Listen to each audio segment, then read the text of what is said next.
এমন কিছু কিছু ঘটনা হয় যেটা এতটাই অনভিপ্রেত, যেটা করছেন এই বিশ্বভারতী উপাচার্য কয়েক মাস ধরে, সেই অভব্য আচরণ এবং কার প্রতি না সারা বিশ্ববন্দিত ভারতবর্ষের গর্ব যে অমর্ত্য সেনের প্রতি।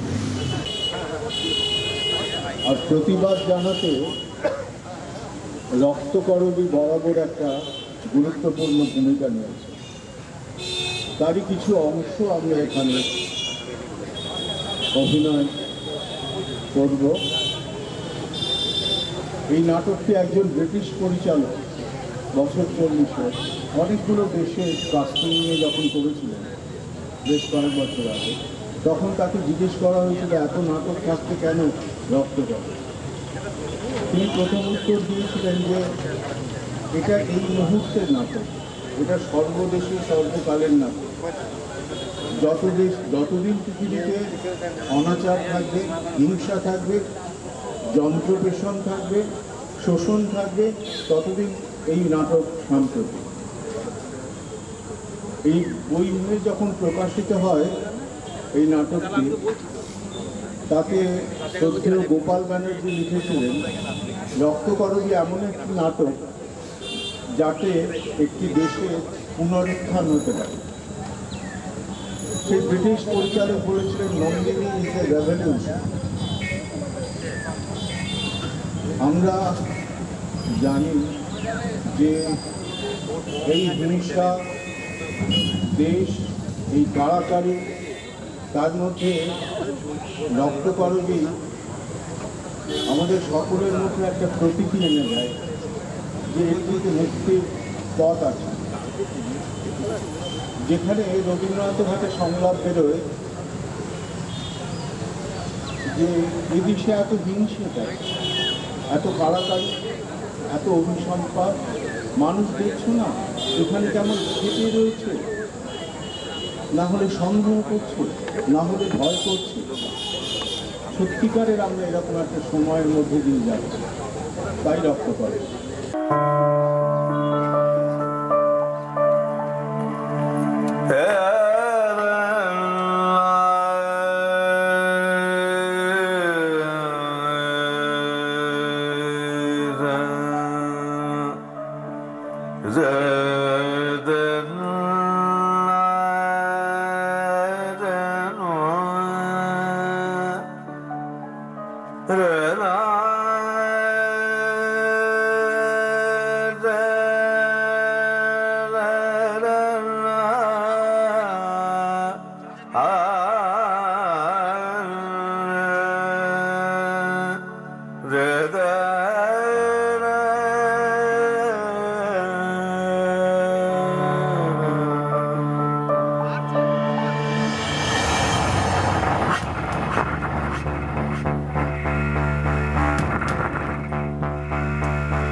বুঝেছি উস্কানিটা কোথা থেকে আসছে। এই ওটা সরিয়ে দাও। দেশ থেকে আমার স্ত্রী আসছেন, তোমাদের পাড়ায় তার ডাক বদল হবে। আর একটা কথা, এক্ষুনি যাও, তার ডাক বদলটা করতে হবে। যাও।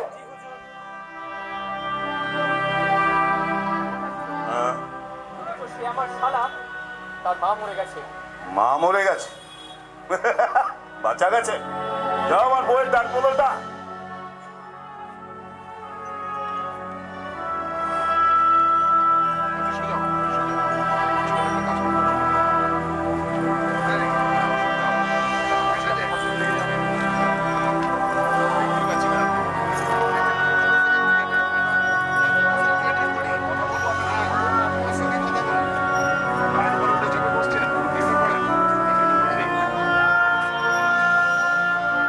বাইরে বেরিয়ে এসো রাজা।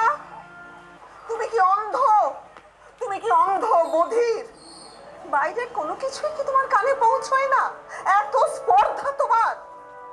যে দরকারের দৈত্যটা তোমার মধ্যে আছে রোজ নষ্ট হচ্ছে। তোমার একটু ভয় করে না? ভয় করে না তোমার রাজা? কেন ভয় কিসের? এতগুলো মানুষের অভিসম্প্রাতের ভয়। না না না না না না না না, আমার আমার আমার কেমন কেমন যেন গোলমাল লাগছে। এখানকার মানুষগুলো কিরকম অস্বাভাবিক, ক্ষোভে দুঃখে রাগে ভয় অস্থির হয়ে উঠেছে। যে কোনো মুহূর্তে বিস্ফোরণ ঘটে যেতে পারে। যাও, আমায় বিরক্ত করো না। একবার একবার বাইরে বেরিয়ে এসো রাজা।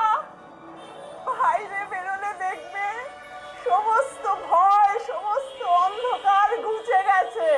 নন্দিন, একদিন দূর দেশে আমারই মতো এক ক্লান্ত পাহাড় দেখেছিলাম। বাইরে থেকে বুঝতেই পারিনি তার সমস্ত পাথরটা ভেতরে ভেতরে পেঁচিয়ে উঠেছে। একদিন গভীর রাতে ভীষণ এক শব্দ শুনলুম, যেন কোন দৈত্যের দুঃস্বপ্ন গুমড়ে গুমড়ে হঠাৎ ভেঙে গেল। সকালে উঠে দেখি পাহাড়টা ভূমিকম্পের টানে মাটির নিচে তলিয়ে গেছে। শক্তির ভার কেমন করে নিজের অগোচরে নিজেকে পিষে ফেলে ওই পাহাড়টাকে দেখে বুঝেছিল। আর যাও এখান থেকে, আমার সময় নষ্ট করো না। রাজা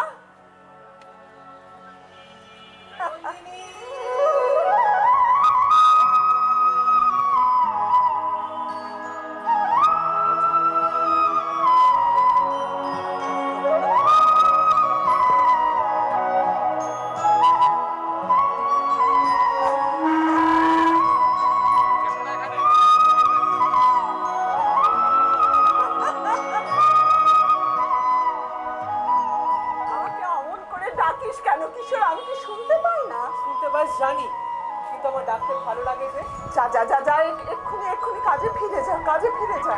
সারাদিন তো শুধু সোনার ডাল ঘুরে আনি, তার মধ্যে একটু সময় চুরি করে নিজে আনতে পারলে বেঁচে যায়। রক্ত গরমে তোমার চাই চাই। হ্যাঁ, আমার খুব আনন্দ কি জানো? কি? রক্ত গরমে এখানে সহজে মেলে না মেলে না তো। খুঁজে পেতে এখানকার জঙ্গলের পিছনে একটা মাত্র গাছ পেয়েছি। পেয়েছিস? হ্যাঁ। আমাকে দেখিয়ে দে, আমি নিজে গিয়ে ফুল তুলে আনবো। না, ওটা হবে না। ওই গাছটা থাক, আমার একটা মাত্র গোপন কথার মতো। বিশুদ্ধা গান শোনায়, সে তার নিজের গান। আর এখন থেকে আমি তোমাকে ফুল দেবো, এ আমার নিজের ফুল। কিন্তু কিশোর, এখানকার জানোয়াররা তোকে শাস্তি দেয়, আমার যে বুক ফেটে যায়। এই ব্যথায় আমার ফুল আরো বেশি করে আমারই হয়ে ফোটে। কিন্তু তোদের এই দুঃখ আমি সইব কি করে কিশোর? কিসের দুঃখ? একদিন তোর জন্য প্রাণ দেব নন্দিনী। এই কথা তোমার মনে মনে ভাবি। তুই তো আমাকে এত দিলি কিশোর, আমি তোকে কি ফিরিয়ে দি বলতো? শুধু এই সত্যটি কর নন্দিনী, রোজ সকালে আমার হাত থেকে তুই ফুল নিবি। আচ্ছা বেশ, তাই শুনি, কিন্তু তুই একটু সামনে চলিস। না, চলবো না। আমি রোজ ওদের মারের মুখের ওপর থেকেই তোমাকে তুলে নেবো। না না না আমি কিছুতেই সামনে চলবো না। কিশোর, কিশোর শুনে যা। কিশোর! নন্দিনী, অধ্যাপক, ক্ষণে ক্ষণে অমন চমক লাগিয়ে চলে যাও কেন? মনটাকে যখন নাড়া দিয়েই যাও, তখন না একটু সাড়া দিয়েই গেলে। দাঁড়াও, দুটো কথা বলি। আমাকে তোমার কিসের দরকার? দরকারের কথাই যদি বললে, ওই চেয়ে দেখো। আমাদের খোদাই করে না, পৃথিবীর বুক চিরে দরকারের বোঝা মাথায় নিয়ে কেমন সুড়ঙ্গ থেকে কীটের মতো বেরিয়ে আসতে। দেখো, দেখছো? দেখো দেখো দেখো। কিন্তু সুন্দরী, তুমি যে সোনা, সে তো ধুলোর নয়, আলোর। দরকারের বাঁধনে কে তাকে বাঁধবে? কিন্তু আমাকে দেখে তোমার এত বিস্ময় কিসের অধ্যাপক? বিস্ময়? হ্যাঁ, দেখো, সকালে ফুলের বনে যে আলো আসে তাতে কোনো বিস্ময় নেই, কিন্তু ওই ফাটা দেয়ালের ফাটল থেকে যে আলো আসে সে আর এক কথা। আমাদের এই যক্ষপুরীতে তুমি তো সেই আচমকা আলো। আচ্ছা নন্দিনী, হ্যাঁ, নন্দিনী, তুমি বা এখানকার কথা কি ভাবছো বলো দেখি। আমি হ্যাঁ অবাক হয়ে দেখছি সমস্ত শহরটা হ্যাঁ মাটির তলাটার ভেতর মাথা ঢুকিয়ে অন্ধকার হাতড়ে বেড়াচ্ছে। হ্যাঁ। পাতালে সুড়ঙ্গ খুঁড়ে তোমরা যক্ষের ধন বের করে আনছো, কিন্তু সে তো অনেক যুগের মরা ধন। পৃথিবী তাকে কবর দিয়ে রেখেছে। ঠিক, ঠিক বলেছো। আমরা সেই মরাধনের সব সাধনা করি। আর তারপর তোমাদের রাজাকে একটা অদ্ভুত জালের দেওয়ালের আড়ালে ঢাকা দিয়ে রেখেছো। সে যে মানুষ, পাছে সে কথাটা ধরা পড়ে যায়। ইচ্ছে করে তোমাদের ওই অন্ধকারের ডালাটা খুলে ফেলে তার মধ্যে আলো ঢুকিয়ে দিই।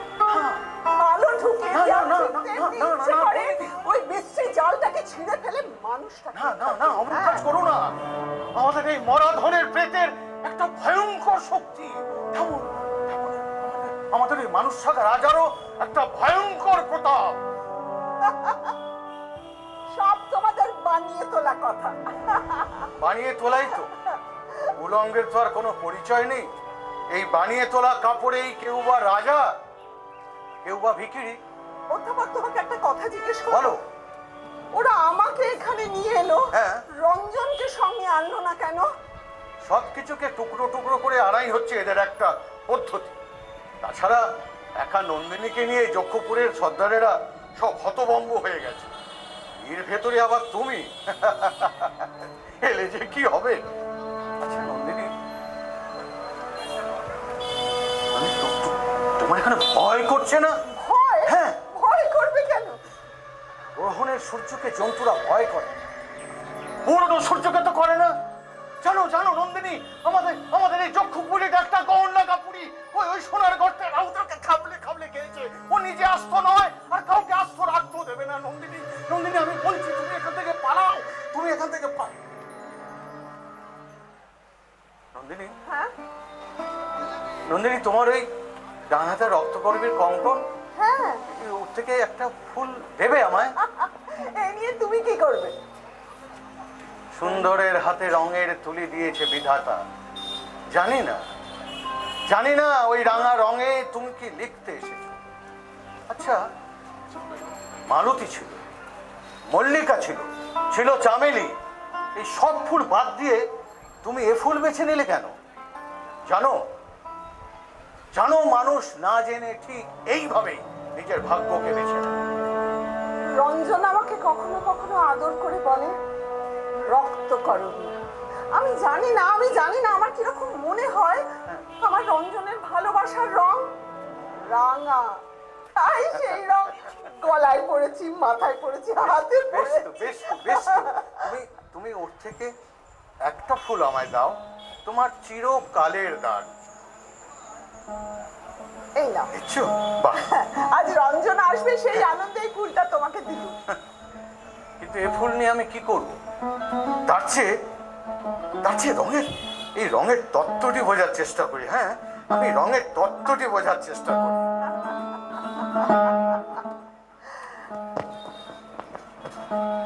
রাজা শোনো, শুনতে পাচ্ছ? নন্দা, শুনতে পাচ্ছি। বারে বারে আমায় ডেকো না, আমার সময় নেই, একটুও নয়। দূর থেকে ওই গান শুনতে পাচ্ছ? কিসের গান? পৌষের গান। ফসল পেকেছে, কাটতে হবে, তারই ডাক।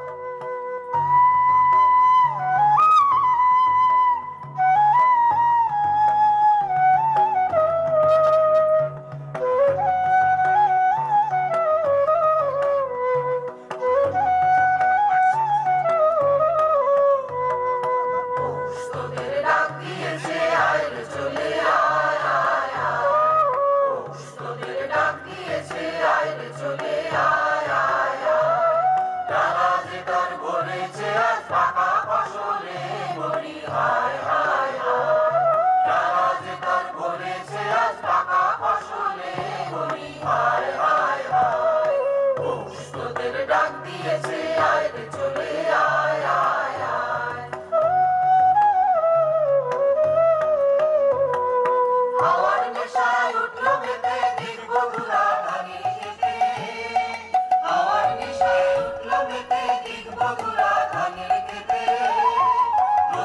সোনা ছড়িয়ে পড়ে রোদের সোনা ছড়িয়ে পড়ে পানিরা চলে পড়ি হায় হায় হায় পৌষ তোদের ডাক দিয়েছে আয় রে চলে আয় আয় আয় পৌষ তোদের ডাক দিয়েছে আয় রে চলে আয় দেখছো না পৌষের রোদ্দুর পাকা ধানের লাবণ্য আকাশে মেলে দিচ্ছে।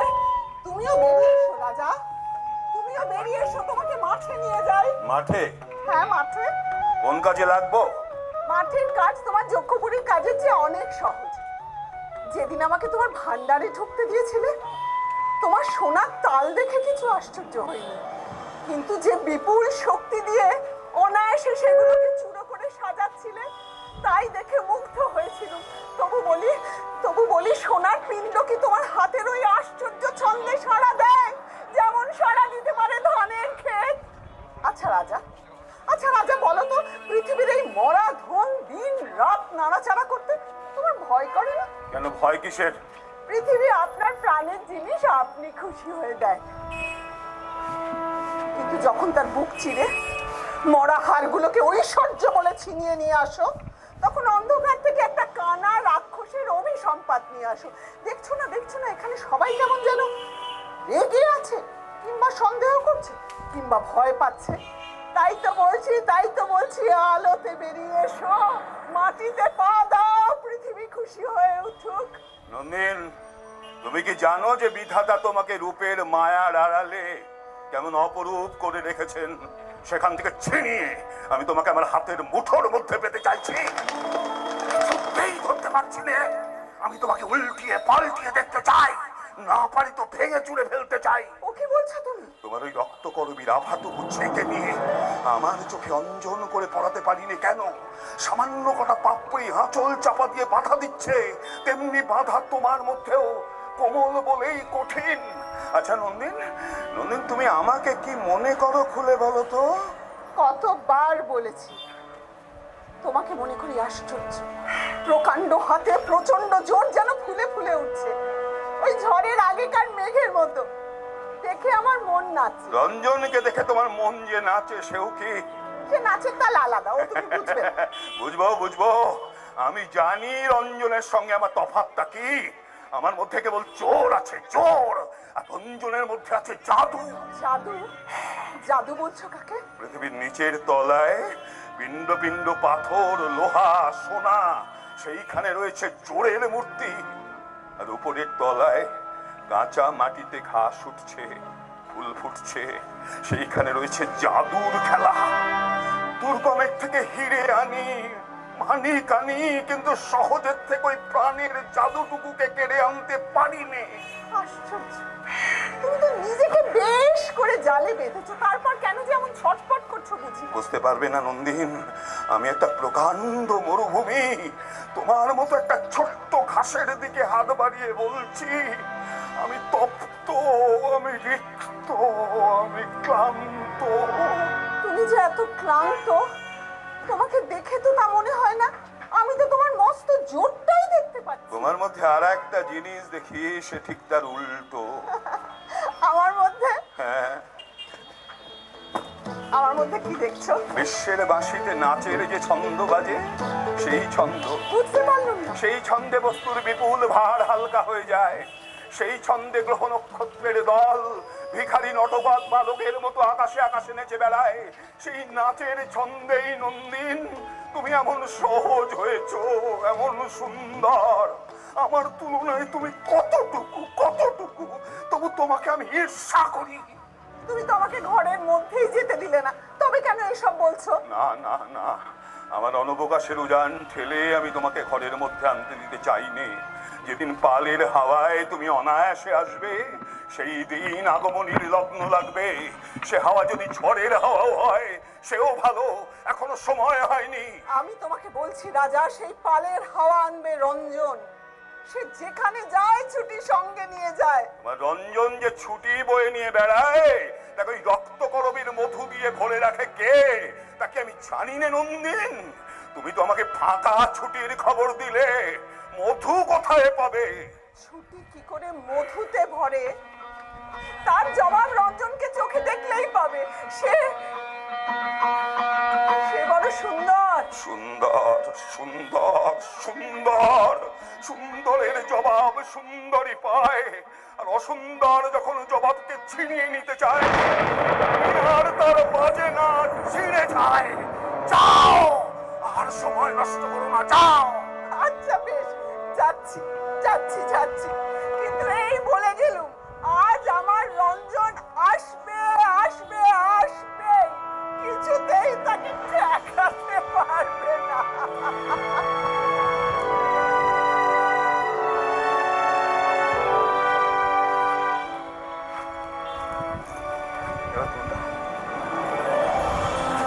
আমায় ভুলিয়ে দিয়ে যা, ও তোর দুলিয়ে দিয়ে না, ও তোর সুদূর ঘাটে চল রে বে, কে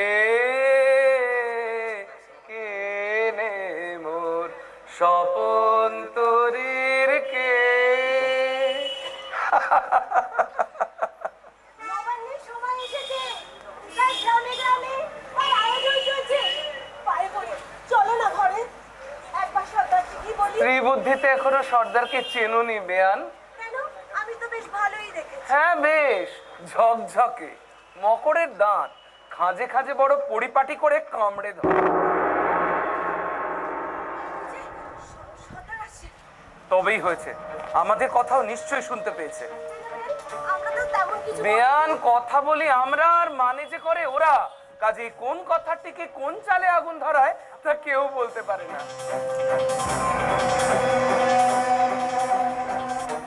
তুই ভালো খবর তো? ছুটি দাও। কেন, যে বাসা দিয়েছি সে তো খাসা, সরকারি খরচে ফৌজ পর্যন্ত রাখা। 69 নুয়ো, তোমাকে দেখে মনে হচ্ছে সারস এসেছে বকের দলকে নাচ শেখাতে। সর্দারজি, তোমার ওই ঠাট্টা শুনে আমাদের আমোদ লাগছে না। নাচাবার মতন পায়ের জোর যদি থাকতো তবে কোন দিন এখান থেকে টেনে দৌড় মারতুম। আর তাছাড়া এই এলাকায় নাচানো ব্যবসা যে কতটা সাংঘাতিক তার মোটা মোটা দৃষ্টান্ত আমি দেখেছি। নাতনি, একটা সুখবর আছে। এদেরকে ভালো কথা শোনাবার জন্য কেনারাম গোসাইকে আনিয়ে রাখছি।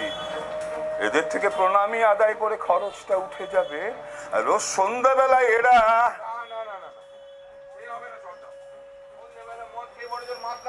হ্যাঁ উপদেশ শোনাতে এলে বলে দিচ্ছি আমি, ফাগুলাল, ফাগুলাল চুপ চুপ, ফাগুলাল চুপ।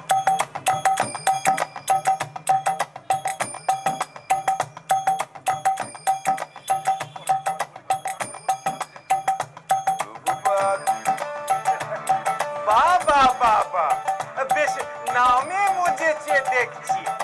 প্রভুপাদ স্বয়ং উপস্থিত। আমাদের এই কারিগরদের দুর্বল মন, এদের কানে একটু শান্তি মন্ত্র ভরে দেবেন নাকি? বড় দরকার। কানে মন্ত্র থুরি, ওই যন্ত্র ভরে দিলে বাহ্যিক জ্ঞান থাকে না। এই এদের কথা বলছো? হ্যাঁ। এরা তো সব কুর্ম অবতার, বোঝার নিচে নিজেদের চাপা দিয়ে রেখেছে, তাই না সংসারটা ঠিকঠাক চলছে। ভাবলেও না শরীরটা একেবারে এই যে বাবা 47-এ একটু ঠাউর করে দেখো বাবা, যে মুখে নাম কীর্তন করি সে মুখে অন্ন যোগাও তোমরা। তাই আশীর্বাদ করি সর্বদাই অবিচলিত থেকো, তাহলেই ওই ঠাকুরের কৃপাও তোমাদের উপর অবিচলিত থাকবে। বাবা, এবার কণ্ঠ খুলে বলো তো, হরি হরি হরি হরি। দেখবে সব বোঝা একেবারে হালকা হয়ে গেছে। আবার বলো হরি বল, হরি বল, হরি বল। প্রভু, কতদিন এমন নাম শুনিনি। আশীর্বাদ করি ভদ্রে, সর্বদাই অবিচলিত থেকো। সর্দার, প্রণামী আদায় করতে চাও রাজি আছি, কিন্তু এসব যাই বলো সর্দার বাবা, কি সরলতা, একেবারে পেটে মুখে এক। এদের আমরা শিক্ষা দেব কি? বরং এরাই আমাদের শিক্ষা দেবে, বুঝেছো? বুঝেছি বই কি, আর এও বুঝেছি যে উৎপাতটা বেঁধেছে কোথা থেকে। এদের ভার আমাকেই নিতে হচ্ছে। প্রভুপাদ বরং ও পাড়ায় যান, ওই করাতিরা খিটখিট শুরু করেছে, ওদের একটু নাম গান শুনিয়ে আসুন। কোনে পাড়ায় ওই বলবে? যে টঠ পাড়ায়, যেখানে ৭১-এর ট হচ্ছে মোড়ল, যান। সর্দার বাবা, বলছিলাম কি, ফৌজটা আরো কিছুদিন রাখা ভালো। ফৌজ থাকলে অহংকারটা কি হয়, বলো বলো কি হয়? দমন হয়, মানে তেজটা একটু কমে আর কি। এদের যেন সুমতি হয়, অপরাধ নেবেন না। ভয় নেই, কিচ্ছু ভয় নেই মালকী। এরা সব একদম ঠান্ডা ঠান্ডা হয়ে যাবে। তো মরে গেলে হয়, এদের কোনো বিপদ হবে না তো?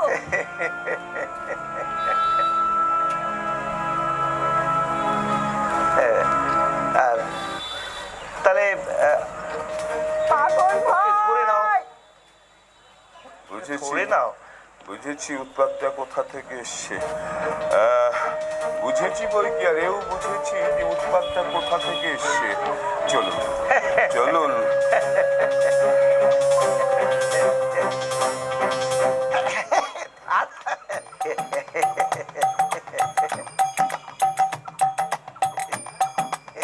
হরি হরি হরি হরি হরি হরি।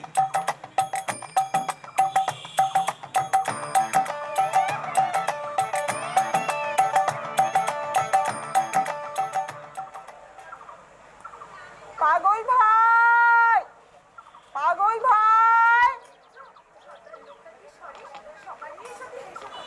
হ্যাঁ, সকলের সঙ্গে হেসে কথা। মকরের দাঁতের শুরুতে হাসি আর অন্তিমে কামড়। পাগল ভাই, ওই তোমার নন্দিনী ডাক পড়েছে, আজকের মতো তোমার বিশ্বধারাকে আর পাওয়া যাবে না। তোমার পিসি দাদাকে আর পাওয়া যাবে না। তোমার কি সুখে ভুলিয়েছে বলো দেখি পিসি ভাই? ভুলিয়েছে, ভুলিয়েছে দুঃখে। অমন উল্টে কথা বউ কেন পিসি ভাই? কতটা বুঝবি না, এমন অনেক দুঃখ আছে যাকে ভুলবার মতন দুঃখ আর নেই রে।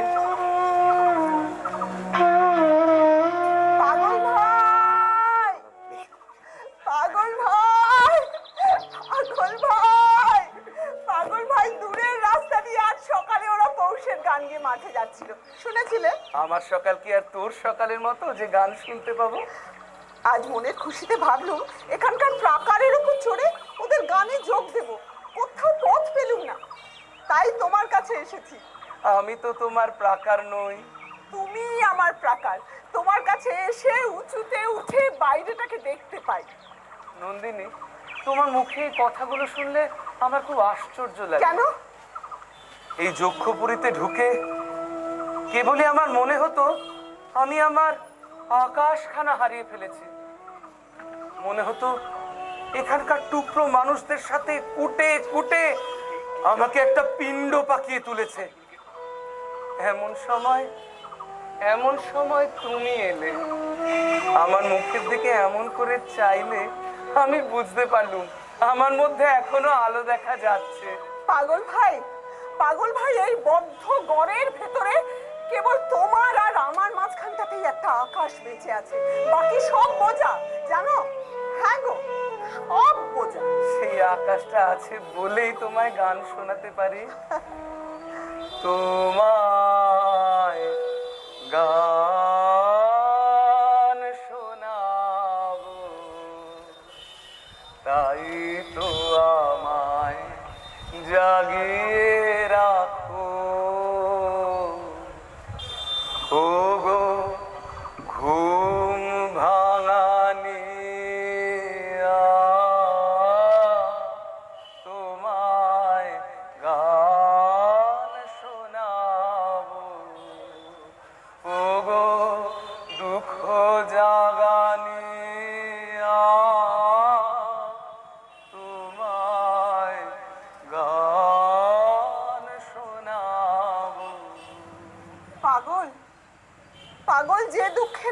তুমি গাও, আগে থেকে আমি তার খবর পাইনি।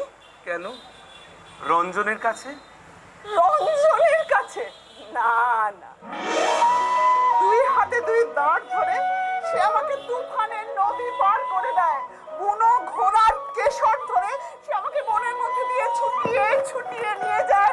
লাফ দেওয়া বাঘের দুই ভুরুর মাঝখানে তীর মেরে সে আমার ভয়কে উড়িয়ে দিয়ে হা হা করে হাসে।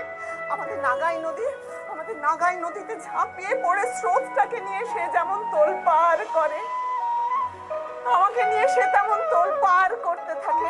প্রাণকে নিয়ে সর্বস্ব পণ করে সে হার জিতের খেলা খেলে। সেই খেলাতেই আমাকে জিতে নিয়েছে। পাগল ভাই, একদিন তুমিও তো তার মধ্যে ছিলে, কিন্তু কি মনে করে বাজি খেলার ভিড় থেকে একলা বেরিয়ে গেলে। যাবার সময় কেমন করে আমার মুখের দিকে তাকালে বুঝতে পারলাম না। তারপর কত কাল দেখা। পাগল ভাই, সর্দার নিশ্চয়ই আমাদের কথা লুকিয়ে শুনছে। এখানে তো চারদিকে সর্দারের ছায়া, এড়িয়ে চলার ঝুঁকি। আচ্ছা নন্দিনী, ওই সর্দারকে তোমার কেমন লাগে? বলছি সর্দারকে কেমন লাগে, তার আগে আরেকটা গান তুমি শোনাবে না? আমার তোরে ছিল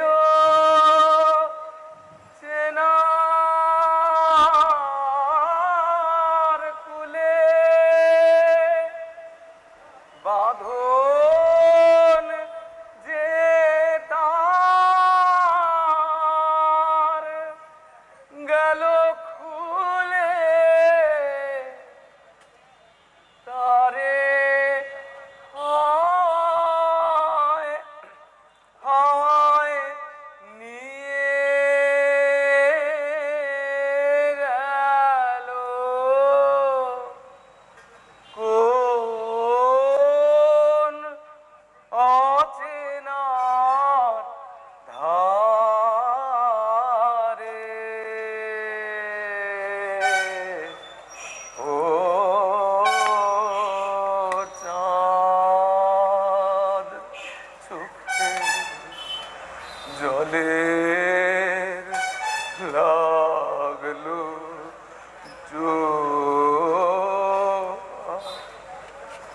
পাগল ভাই, আমি এসেছি এখান থেকে তোমাকে বের করে নিয়ে যাব। ওদের ওই সোনার শেকল আমি ভাঙবো। এখানকার রাজাকে পর্যন্ত যখন তুমি টলিয়েছো নন্দিন, তখন তোমাকে ঠেকাবে কিসে?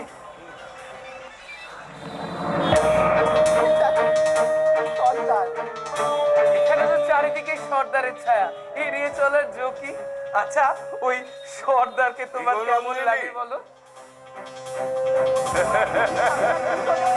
যেন বেদ মন থেকে কেটে আনা বেদ। পাতা নেই, শেকড় নেই, মঞ্চায় রস নেই, শুকিয়ে একেবারে লিকলিক করছে।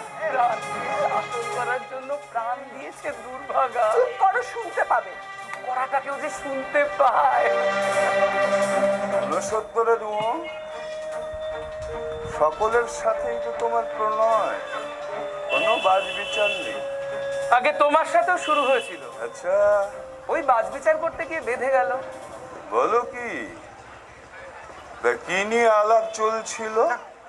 তোমাদের এই দুর্গ থেকে কি করে বেরিয়ে যেতে হয় তাই নিয়ে পরামর্শ করছি আর কি। এত বড় সাহস, সঠিক কথা বলতেও কবুল করো না? সর্দারজি, মনে মনে তো সব জানোই, খাঁচার পাখি শলাগুলোকে ঠোকরায় সে তো আদর করে নয়। এ কথা বললেই কি আর না বললেই কি? সে কথা জানি যে শলাকে ঠোকরায় আদর করে নয়, কিন্তু এ কথা বলতে সাহস করো সেটা আমার জানা ছিল না। সর্দারজি, তুমি যে বলেছিলে আমাকে রঞ্জনকে এনে দেবে, কই কথা রাখলে না? আজই তার সঙ্গে দেখা হবে। সে আমি জানতুম, তবু আশা দিলে যখন। জয় হোক তোমার সর্দার। এই নাও মালা। এই ছিছি, মালাটা নষ্ট করলে, রঞ্জনের জন্য রাখলে না কেন? তার জন্য মালা তো আছে। আছে বই কি, কুন্দমালা, প্রাণের দান। ওই জয় রক্তকরবী রঞ্জনের জন্য আছে ওটা প্রাণের দান, এটা শুকিয়ে যাবে। আর প্রাণের দান জমা করে রাখলে দীর্ঘদিন সেটার গুরুত্ব বাড়ে।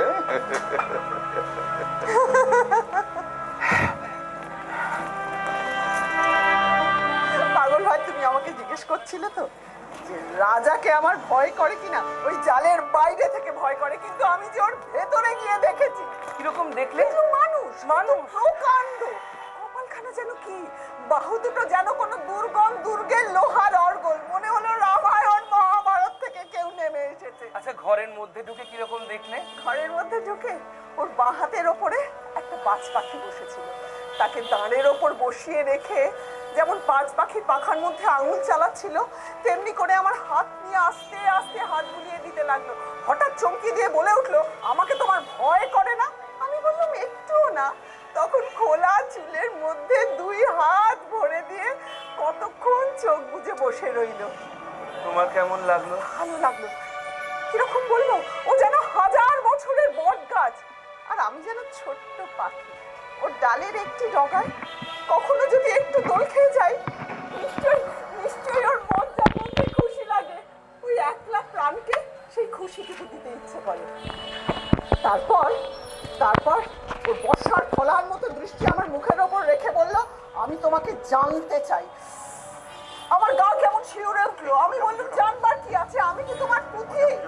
সে বললে, পুঁথিতে যা আছে সব জানি, তোমাকে জানি। তারপর কিরকম ব্যাঘ্র হয়ে বললো, রঞ্জনের কথা বলো, রঞ্জনের কথা। তাকে কিরকম ভালোবাসো? তুমি কিরকম বললে? আমি বললুম, জলের ভিতরকার হাল যেমন আকাশের ওপরকার পালকে ভালোবাসে। হালে লাগে বাতাসের সুর, আর হালে জাগে ঢেউয়ের নাচ। মস্ত একটা লোভী ছেলের মতো এক দৃষ্টে তাকিয়ে চুপ করে শুনলে। হঠাৎ চমকে দিয়ে বলে উঠলো, ওর জন্য প্রাণ দিতে পারো? আমি বললাম, এক্ষুনি। ও যেন গর্জন করে বলো, কখনো না। আমি বললাম, হ্যাঁ পারি। তাতে তোমার লাভ কি? আমি বললাম, জানি না। তখন ছটফট করে উঠলো, যাও যাও যাও, আমার ঘর থেকে যাও, কাজ নষ্ট করো না। সব কথা স্পষ্ট মানে ও জানতে চায়। এসো, শোনো, শুনতে পাচ্ছ? শুনতে পাচ্ছি নন্দা, কিন্তু বারে বারে ও কে তোমার সঙ্গে? রঞ্জনের জুড়ি নাকি? না রাজা, আমি রঞ্জনের অপি, যে পিঠে ছায়া পড়ে না। আমি অমাবস্যা। অমাবস্যা? তোমাকে নন্দিনীর কিসের দরকার? নন্দিনী এ লোকটা তোমার কে? ও আমার সাথী, ও আমাকে গান শেখায়। তোমার সাথী? ওকে এক্ষুনি যদি তোমার সঙ্গ ছাড়া করি কি হয়? তোমার গলার সুর কিরকম হয়ে উঠলো। থামো তুমি। মা গো, তোমার হাতি ওটা কি? একটা মরা ব্যাঙ। কি করবে ওকে নিয়ে? এই ব্যাঙটা পাথরের পোটরের আড়ালে দীর্ঘদিন ছিল টিকে। এইভাবে কি করে টিকে থাকতে হয় তা রহস্যর কাছে শিখছিল, কিন্তু কি করে বেঁচে থাকতে হয় তা ও জানে না। তাই আজ আর ভালো লাগলো না, ওই পাথরের আড়াল দিলুম ভেঙে। এইভাবে নিরন্তর টিকে থাকার থেকে ওকে দিলুম মুক্তি। ভালো খবর নয় নন্দিনী? আমারও চারিদিক থেকে তোমার পাথরের দুর্গ আজ খুলে যাবে। আমি জানি আজ রঞ্জনের সঙ্গে আমার দেখা হবে। তখন আমি তোমাদের দুজনকে একসঙ্গে দেখতে চাই। জালের আড়ালে তোমার চশমার ভেতর দিয়ে দেখতেই পাবে না। ঘরের মধ্যে এনে বসিয়ে দেখবো। তাতে কি হবে? আমি জানতে চাই। যখন জানবার কথা বলো তখন কিরকম ভয় করে। কেন? মনে হয় যে জিনিসটা মন দিয়ে জানা যায় না, প্রাণ দিয়ে বোঝা যায়, তারপরে তোমার দরদ নেই। তাকে বিশ্বাস করতে সাহস হয় না, পাছে ঠিক ঠকি।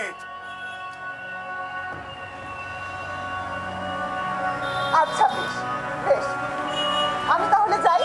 না শোনো, তোমার কপালে ওই যে রক্ত গরবীর মঞ্জুরি, ওটা আমাকে দাও। নিয়ে তুমি কি করবে? ওই মঞ্জুরি কখন ইচ্ছে করছে ওটা ওটা আমার রক্ত আলো শনিক গ্রহ, কখন ইচ্ছে করছে ওটা তোমার থেকে কেড়ে নিয়ে ছিঁড়ে ফেলে দিই। আবার কখনো ভাবছি নন্দিন যদি কখনো ভালোবেসে ওই মঞ্জুরি আমার কপালে পুড়িয়ে দেয়, তাহলে কি হবে? তাহলে হয়তো আমি খুব সহজেই মরতে পারি। একজন মানুষ রক্ত গরমই ভালোবাসে, আমি তাই তার কথা মনে করে এই ফুল আমার কানে দুল করেছি, গলায় পরেছি, হাতে পরেছি। তাহলে বলছি সে আমারও শনিক গ্রহ, তারও শনিক গ্রহ। ছি ছি ছি, ও কি বলছো? আমি যাই। কোথায় যাবে? তোমার দুর্গদুয়ারের কাছে বসে থাকবে। কেন? রঞ্জন যখন সেই পথ দিয়ে আসবে দেখতে পাবে আমি তারই জন্য অপেক্ষা করে বসে তোমার আছি। রঞ্জনকে যদি আমি ধুলোর সাথে মিশিয়ে দিই, তাকে যদি চিনতে না পারা যায়। আজ তোমার কি হয়েছে? আমাকে মিছে মিথ্যে ভয় দেখাচ্ছ কেন? মিছিমিছি ভয়? তুমি জানো না আমি কত ভয়ঙ্কর। হঠাৎই তোমার কি ভাব? লোকে তোমাকে ভয় করে এটাই কি তুমি দেখতে ভালোবাসো? আমাদের গায়ে শ্রীকণ্ঠ যাত্রা দলের রাক্ষস সাজে, সে যখন আসরে নামে ছেলেরা আটকে উঠলে সে ভারী খুশি হয়। তোমারও দেখছি সেই দশা। আমার কি মনে হয়, সত্যি বলবো, রাগ করবে না? না, বলো। ভয় দেখাবার ব্যবসা এখানকার মানুষের। কি বলছো নন্দিন? হ্যাঁ, ভয় দেখাবার ব্যবসা এখানকার মানুষের। তাই তারা তোমাকে ওরকম জাল দিয়ে ঘিরে অদ্ভুত সাজিয়ে রেখেছে। এই জুজুর পুতুল সেজে থাকতে তোমার লজ্জা করে না? কি বলছো নন্দিন? এতদিন যাদের ভয় দেখিয়ে এসেছো, আজ তারা ভয় পেতে লজ্জা করবে। আমার রঞ্জন যদি এখানে থাকতো না, তোমার মুখের ওপর তুড়ি মেরে মরতো, তবু ভয় পেত না, ভয় পেত না, ভয় স্পর্ধা চূর্ণ করবো। এতদিন ধরে যা কিছু ভেঙে চুরমার করেছি, সেই রাস করা পাহাড়ের চূড়ার ওপর তোমাকে বসিয়ে দেখাতে ইচ্ছে করছে। হ্যাঁ, তারপর আবার শেষ ভাঙাটা ভেঙে ফেলি। ডালিমের দানা ফাটিয়ে 10 আঙুলের ফাঁকে যেমন তার রসকে নিংড়ে বার করতে হয়, তেমনি তোমাকে আমার 2 হাতের মধ্যে যাও এখান থেকে। ওই লোক দাঁড়িয়ে কি করতে পারো করো। দেখতে দেখতে সিঁদুরে মেঘে আজকের গোধূলি যেন রাঙা হয়ে উঠেছে। শোনো শোনো রাজা, সময় হয়েছে, দরজা খোলো এবার। আবার এসেছো অসময়ে। যাও, চলে যাও এখান থেকে। অপেক্ষা করবার সময় নেই, শুনতেই হবে আমার কথা, খুলতেই হবে দরজা। যা বলতে হয় বাইরে থেকে বলে চলে যাও। বাইরে থেকে কথা সুর তোমার কানে পৌঁছয় না? রঞ্জনকে চাও বুঝি? সর্দারকে বলে দিয়েছি, সর্দারকে বলে দিয়েছি এখনই তাকে এনে দেবে। পুজোয় যাবার সময় দরজায় দাঁড়িয়ে থেকো না, বিপদ ঘটবে। দেবতার সময়ের অভাব নেই, পুজোর জন্য যুগ যুগান্তর অপেক্ষা করে থাকতে পারে। মানুষের দুঃখ মানুষের নাগাল চায়, তার সময় অল্প রাজা, তার সময় অল্প। নন্দিন, আমি ভীষণ দুর্বল। ধ্বজা পুজোয় অবসাদ ঘুটিয়ে আসবো। এই সময় বাধা দিলে রথের চাকায় গুড়িয়ে যাবে। বুকের ওপর দিয়ে চাকা চলে যাক না, না, আমি নড়বো না। আমার কাছ থেকে প্রশ্রয় পেয়েছো, তাই তুমি আমাকে ভয় করো না। আজ তোমাকে ভয় করতেই হবে। আমি চাই, আমি চাই, আমি চাই সবাইকে যেমন ভয় দেখিয়ে বেড়াও, আমাকেও তেমনি ভয় দেখাবে। তোমার এই প্রশ্রয়কে আমি ঘৃণা করি, ঘৃণা করি, ঘৃণা করি। না করো, হ্যাঁ, তাহলে তোমার স্পর্ধা চূর্ণ করবো। আমার পরিচয় দেবার সময় এসেছে। হ্যাঁ, পরিচয়ের অপেক্ষাতেই আছি। খোলো, খোলো দ্বার।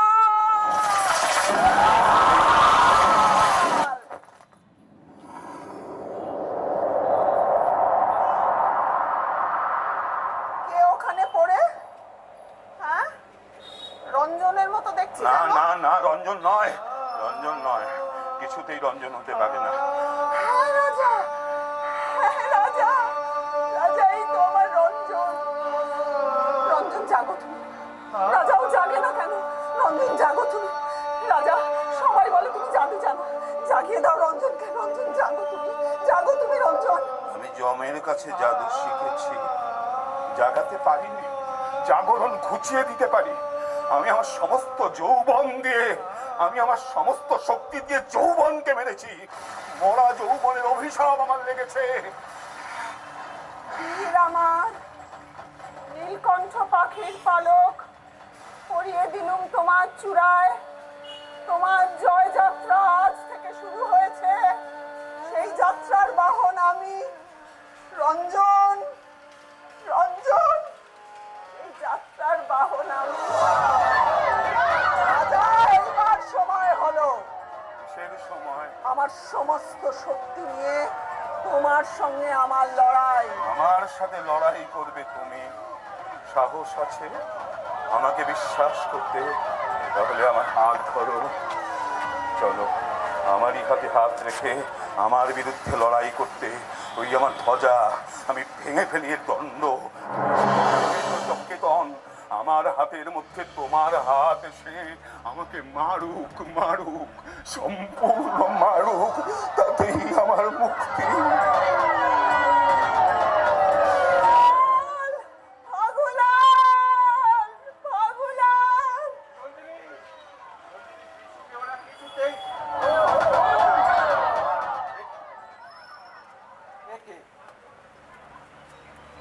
এই বুঝি রাজা, ওর সাথে পরামর্শ চলছে ডাইনি। কি করতে বেরিয়েছো তোমরা? শালা দরজা ভাঙতে বেরিয়েছি, মরি তবু ফিরবো না। ফিরবে কেন? ভাঙার পথে তো আমিও চলেছি। ওই দেখো তার প্রথম নিদর্শন, আমার ভাঙা কেতন, ভাঙা দণ্ড। ভালো বুঝতে পারছি নে, আমরা সরল মানুষ, আমাদের ঠকিও না। বলছি, আমাদেরই ঘরের মেয়ে। পাগলাল, পাগলাল, আমি চেয়েছিলাম রঞ্জনকে তোমাদের সকলের মধ্যে আনতে। ওই দেখো এসেছে আমার বীর, মৃত্যুকে তুচ্ছ করে এসেছে রঞ্জন। সর্বনাশ! রঞ্জন নিঃশব্দে পড়ে আছে। না, নিঃশব্দে নয়, নিঃশব্দে নয়। মৃত্যুর মধ্যে তার অপরাজিত কণ্ঠস্বর আমি শুনতে পাচ্ছি। রঞ্জন বেঁচে আছে, ও কখনো মরতে পারে না, ও কখনো মরতে পারে না।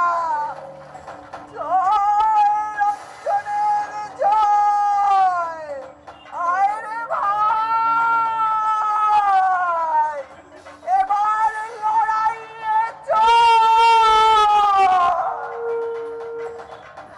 জয় রঞ্জনের জয়, জয় নন্দিনীর জয়, জয় নন্দিনীর জয়।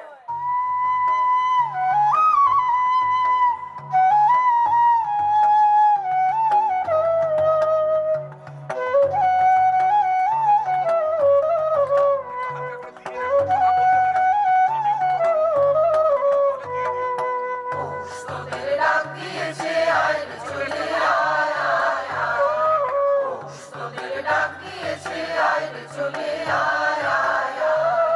তুলার আঁচল ভরেছে আজ পাকা ফসলে মরি হায় হায় হায়।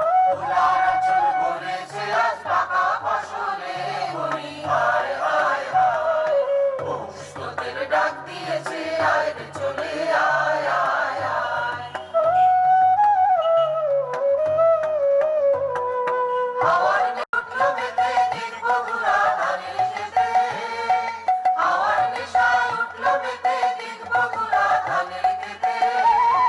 রোদের সোনা ছড়িয়ে পড়ে, রোদের সোনা ছড়িয়ে পড়ে, পানির আঁচলে পড়ি হায় হায় হায়। তোদের ডাক দিয়েছে আয় রে চলে আয় আয় আয়। তোদের ডাক দিয়েছে আয় রে চলে আয় আয় আয়।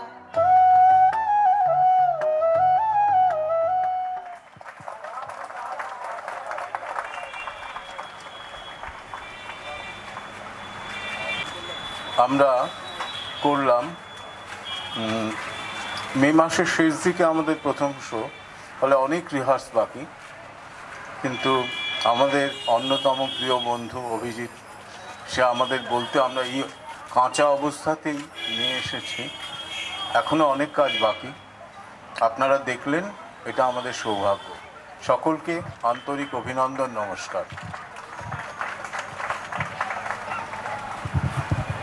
আচ্ছা, আমাদের সকলের পক্ষ থেকে সামাজিক মর্যাদা রক্ষা সমিতি সবার সংগঠন আজকে বিশ্বভারতীর অমর্ত্য অমর্যাদার বিরুদ্ধে আমরা সবাই এসে দাঁড়িয়েছি।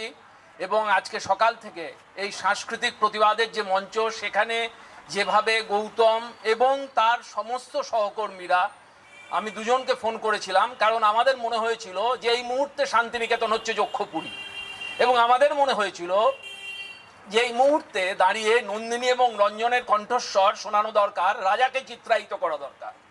কারণ রবীন্দ্রনাথ যেন সেই গানগুলোই গেয়ে গেছেন, সেই কথাগুলোই বলে গেছেন, যেগুলো এই মুহূর্তে দাঁড়িয়ে আমাদের প্রত্যেকের জীবনে অনুভূত হচ্ছে। কাজে এইগুলোকে তুলে ধরার জন্যই আমি গৌতম এবং চৈতি দুজনকেই ফোন করে বলেছিলাম যে এই দিনে আমরা শান্তিনিকেতনে প্রতিবাদ সভা করব এবং সাংস্কৃতিক প্রতিবাদ হবে সেটা, এবং তোমরা এসে যদি কিছু করতে পারো। এবং একটাও মানে সময় ব্যয় করেন ওরা এবং সঙ্গে সঙ্গে রাজি হয়েছে। আমাদের কৃতজ্ঞতা জানানোর ভাষা নেই। এবং এইভাবে যদি আমরা সামগ্রিক একটা সমাজের বিভিন্ন অঙ্গন থেকে মানুষ এসে আজকে দাঁড়িয়ে শান্তিনিকেতনে কোনো বিশেষ কোনো একজন একাডেমিকের জন্য সমাজের প্রতিটা অঙ্গনের মানুষ এবং একটা মুক্ত চিন্তার বাতাবরণকে ধ্বংস করার যে চেষ্টা, তার বিরুদ্ধে গ্রামের মানুষ থেকে শুরু করে শিক্ষক, বুদ্ধিজীবী, অধ্যাপক, সমাজের বিভিন্ন সাজানো প্রকোষ্ঠগুলো যেগুলো আমরা তৈরি করে রেখেছি, প্রতিটা অংশের মানুষ যেভাবে এক হয়ে দাঁড়িয়ে হাতে হাত মিলিয়ে প্রতিবাদ ধ্বনিত করেছেন, তাতে আমরা দৃঢ় প্রতিজ্ঞ যে, এবং আমরা জানি যে কুবুদ্ধির যে ভাবনা, সেই ভাবনা পিছু উঠবে। এবং আমরা শুধু সেই প্রার্থনা করি যে আজকে আমাদের এই প্রতিবাদ সভা, আমাদের যে ঘৃণা, সেই ঘৃণা তো থাকবেই।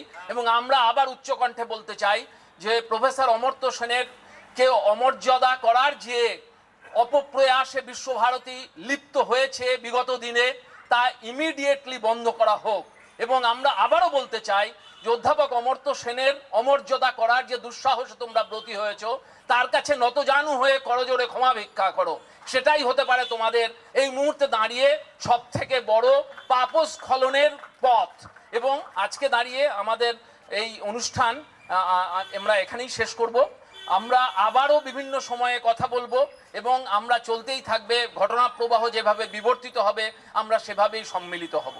ধন্যবাদ সবাইকে। এবং আবারও বলছি, চৈতি, গৌতম এবং প্রত্যেককে অনবদ্য। এবং আমি আমার ভাল লাগছে কেন জানেন, আমি লক্ষ্য করছিলাম যে এই ধরুন প্রসেনিয়াম মঞ্চ থেকে আজকে দাঁড়িয়ে রবীন্দ্রনাথকে পথনাটকে নিয়ে আসা একটা অসাধারণ প্রয়াস। এবং আরো ভাল লাগছে যে এই অমর্ত্য অমর্যাদা, আজকে অমর্ত্য অমর্যাদার বিরুদ্ধে আমাদের যে কণ্ঠস্বর, আজকে সেই ঘটনাটা ঘটাতে চেয়েছে। এভাবেই রবীন্দ্রনাথ বোধহয় অমর্ত্য সেনের মধ্যেই শান্তিনিকেতনকে দেখতে চেয়েছিলেন। আমরা আজকে সেই ঘটনাটাই দেখতে পাচ্ছি। সবাইকে ধন্যবাদ।